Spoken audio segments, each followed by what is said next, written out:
Obviously you had the bye, coming off the bye. I think I mentioned it Monday to you guys, but I was really impressed with our guys' ability to come back, kind of re-energized, refocused. I think they did a nice job of kind of hitting the reset button with some time away, and came back and practiced with great energy, great intent, a real edge about them, that, I praised them for it today, for the 4 straight day. It's been 4 days, Monday, Tuesday, Wednesday, and Thursday, of just really practicing the way that I think you need to practice in November. And I thought Monday and Tuesday were extremely physical. I thought we really fine-tuned some things yesterday and today, and feel good about the focus of the team. And obviously we're going into a great environment against a very good football team. And it's going to take really good focus, really good mental intensity, and really everybody kind of coming together as one and playing as one to get a victory. Thanks, Coach. Hey, guys, go ahead and put your raised hand functions up, and we'll roll through some questions.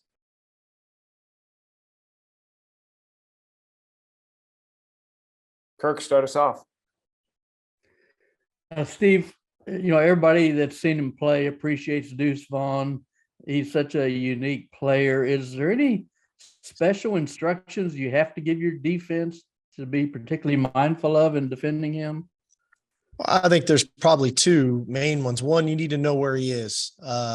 They do a nice job of, it's easy when he's just in the backfield. But they do a nice job of moving him around in some of their empty packages, of getting him, trying to get him isolated one-on-one to run his option routes, which is a very talented receiver.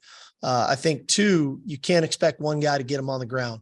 We have to play with amazing effort. We have to populate the ball, and you have to wrap him up. He's got great center of gravity. He's got really good balance and body control. And he's a one-cut, get vertical guy. So we've got to do a good job of playing with fanatical effort, getting around the ball and wrapping him up. Bob, go ahead. Yeah, Sark, for as much talk as there is about Deuce and their quarterbacks, what have you seen from their defense that has really stood out, obviously coming off the shutout, and kind of what they've been able to do this year? Well, one, and this isn't to slight any one of their players. This is just, I think, to try to compliment them as a defense in general. I think they play great team defense. I think they play on a string together. I think the defensive line sets the tone. They're very physical. They play with great effort. I think their linebackers are physical players. And I think their 5 DBs that they play with work well together. They're a veteran group. Those guys have played a lot of football. And you can see them growing together. The 3 safeties, all kind of transfers, have kind of grown within the scheme as the years gone on. They've got 2 long veteran corners. So in the end, I think they do it well together. Obviously that's not to discount 91. He's a heck of a pass rusher, or the corners, their ability to play man coverage. But I just think the strength of their team is their ability to play together as one. Danny, go ahead. Steve, Quinn on Monday said you guys had a good chat in which you kind of talked about just how to get over a bad game and move on to the next. I'm kind of wondering, do you remember maybe an off performance you had in college and what you learned from that outing? I do. My junior year, we were playing Utah at home, big game. I threw 3 picks in the first half. I threw another one in the second half. They booed my mom out of the stadium. No, she left because they were booing me so bad. It's a tough day, and then I turned around the next week and went and played Fresno State for a conference championship and went 31-34 for 400 yards and broke an NCAA record. So, one game should never define us. You got to get back to work. You got to get back on the horse, and you got to start riding again. Mike, you're up. Hey, Coach, wanted to ask you, you said earlier in the week that you were going to be your defense is going to be preparing for both quarterbacks for K-State. Can you tell us what separates each of the quarterbacks and what stands out the most? Well, I think one, the experience of Adrian Martinez is you can't discount. Started a lot of football games, started a lot of games at Nebraska. I think he's taken his game to another level now at Kansas State. He's protecting the ball much better than he ever has. He's obviously an elite runner from the quarterback position and a more than capable passer. Will Howard, you can see his growth, same guy who started against us last year, but he's really grown. You can see his comfort level in the pocket, his ability to push the ball down the field. They do a nice job of scheming things up and getting throws based on the coverages they see. And he's letting it rip. But I will say we found out a year ago, he's a more than capable runner too. So I don't think that the system is going to change, but I do think we need to be aware of what quarterback is back there because the style of play in the quarterback can change. Joe, go ahead. Steve, on Monday, you talked about you kind of blamed yourself on run play calls throughout the course of the Oklahoma State game. What have you done to kind of help in that area? And you mentioned, what was it, maneuvering the runs? What specifically do you mean by that, calling different types of run plays? I game plan better and I'm locked in and more focused, and I'm going to call better plays Saturday night. That's what I mean. Anwar, you're up. Coach, kind of a two-part question. The first one is whatever you're willing to say as far as Cook and Watts is from an injury perspective. Would like to hear what you have to say on that one. Yeah, they both look pretty good to me. Okay. The second one is I kind of have a philosophical question for you as far as playing with a lead in the second half.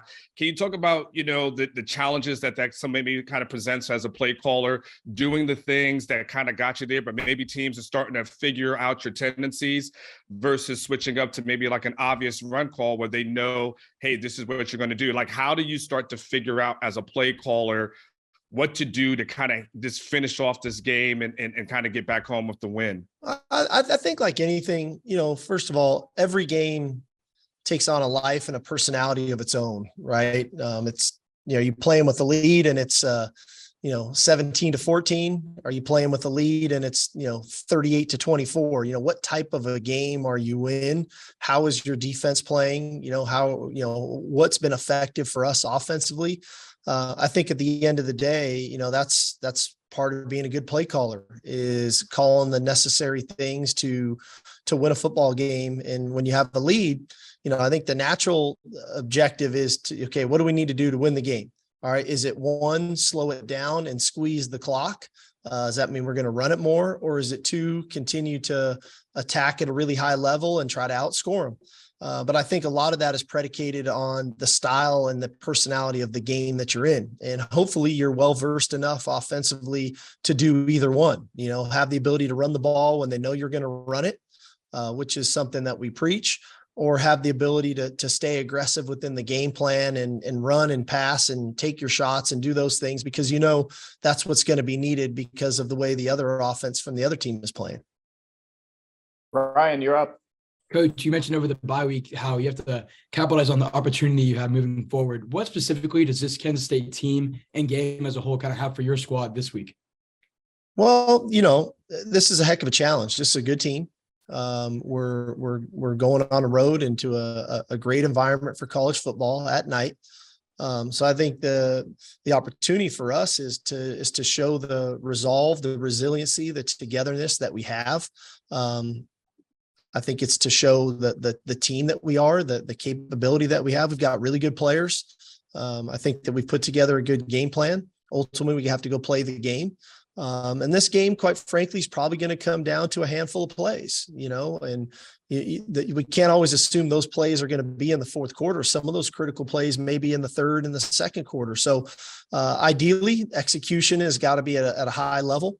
And then it's making those plays at the critical moments and making sure as a staff that we're putting our players in the best position to make those plays when those moments arise. Roger, go ahead. Yeah, Steve, we talk a lot, especially on the road, about quick starts, and you guys have overcome when you've fallen behind. But that third quarter, the emphasis on a quick start out of the locker room in the third quarter, I imagine, is pretty big too. Yeah, it is. I think that clearly how their game went a week ago and how their game went really against TCU. They jumped on Oklahoma State last week. They jumped on TCU 2 weeks ago. That we got to be prepared from that opening kick to go play really good football. But then naturally, when we come out of that locker room, we've got to have a good plan in place that our players believe in, have great confidence in to go play from the opening kick of the second half as well. I think that, they do a nice job of game planning you, and they do a nice job of coming out of the blocks, rolling. So we've got to do the same in all three phases. Cedric, you're up. Hey, Steve, On the way these standings are shaping up, a third loss would be a real crusher because your goal is Jerry World. How much conversations have you guys had about that and how critical it is to go in there and get this win? Well, I think that the conversations that we've had is, I always do my best not to not talk about things that are the obvious, right? If there's an elephant in the room, I try to address it. And obviously we all know what our goal is. We all know that that's where we want to be December 3rd. But to get there, we have to take care of this one first. There's an old adage in football, what you do in November is what they remember. And we've got an opportunity in November to do something special here. We got 4 games against 4 really good teams, but we can't worry about games 2, 3, and 4 unless we take care of game number 1. And so I think the guys have done a really good job of focusing on the task at hand. And that's playing a really good football game Saturday night. And we'll see if that's good enough, but we have to play well to get the result that we want. And I think that, we all want to win on Saturday. You have to do the work, Monday, Tuesday, Wednesday, Thursday, Friday to put yourself in the best position for the result. And I think our team has done that. And again, I commended them again today at the end of practice. So I was really proud of them with the focus that they've had this week in practice, the mental intensity, the energy that they brought. And those are all good signs. But again, now we have to go play. Jeff Howell, go ahead. Sarky, I know you talked a minute ago about execution and maximizing opportunities. In the 2 conference losses, you've had drives that started in plus territory where you had failed 4th down conversions. I don't know, have you kind of studied those or put your finger on why you weren't able to maximize those possessions? And then you devote practice time or a certain part of the call sheet just specifically to kind of sudden change possessions? Yeah, we do. We do. We try to make sure the players are understanding of what we might do in those scenarios when they come up.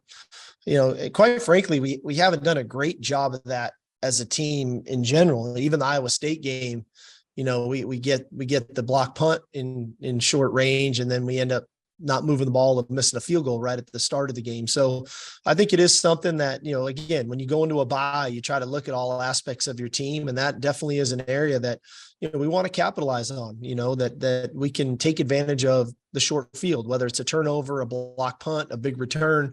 Those are momentum building plays, and you want to capitalize on that momentum. That's when I talk about playing complementary football. That's what I'm referring to, that both sides are feeding off of each other as well as special teams. So, ideally, we perform better when we get that opportunity Saturday. Time for 2 last ones. Jeff Jones, go ahead. Coach, last week after the OK State loss, you talked to us about how you told your defense you could look at one play in the first quarter where there was a ton of effort and a similar play in the fourth quarter where you weren't getting as many hats to the ball. Is that something that you can coach in the middle of the season? And have you seen a difference in effort on the practice field, or will we not know until the fourth quarter of a game? Well, I think it's 2 things. One, I'd hate to discount that our guys aren't playing hard, because I think we are. I think we're playing extremely hard, and I've been proud of the style of play in which that it has changed. But the problem is when you play 104 plays and it's 90 degrees outside, fatigue, can wear on all of us. And so how do we control that? We control that by getting off the field on 3rd down. We control that by sustaining drives on offense, converting 3rd downs. We control that by maximizing opportunities to create turnovers. When we have opportunities to get interceptions, we catch it. When the ball gets punched out, we recover it. But in the end, when you get into that fourth quarter, you've got to dig deeper than you've ever dug before. And that's when that effort is so critical, not to let a play get out. We've done a good job all year up until last week, really, of minimizing the explosive play. But last week they got out, and we missed tackles, and they got out because the 2nd, 3rd, and 4th guys weren't there to rally. And hey, they're going to get 10, 12-yard gains. Let's make sure if they break a tackle, it's a 14-yard gain. Those can't become 40 and 50-yard gains, which is what happened last week. Kirk, go ahead. Steve, did you change any of your specific road routine for away game this week? And also, did you notice that y'all were the only 3-loss team in the CFP rankings? It varies some on what time kickoff is. And so obviously we're on the road with a night game. That's going to adjust our road schedule some. I didn't pay that much attention to it. I really didn't know what was happening. I'm honestly, I'm so focused on this game. I'm not too concerned about what other people think of us. I'm more concerned about what we think of ourselves, because I think we're honest with ourselves. So we got to control what we can control right now. Last one, Jeff, go ahead.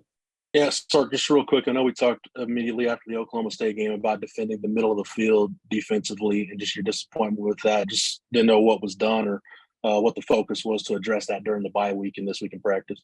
Well, I think, hey, every game is different. Every scheme is different that you go up against, and Oklahoma State's style of offense is dramatically different than Kansas State's style of offense. So there's different things that we need to try to take away in this game as opposed to the Oklahoma State game. So some of that is that, yes, especially on third down, but they have a lot of other issues. They got a wide variety of run game that we need to defend, and they've got two really good outside receivers we need to defend, and a really good tight end who moves and gets all over the field, and a versatile running back who they throw the ball to. So a little different style.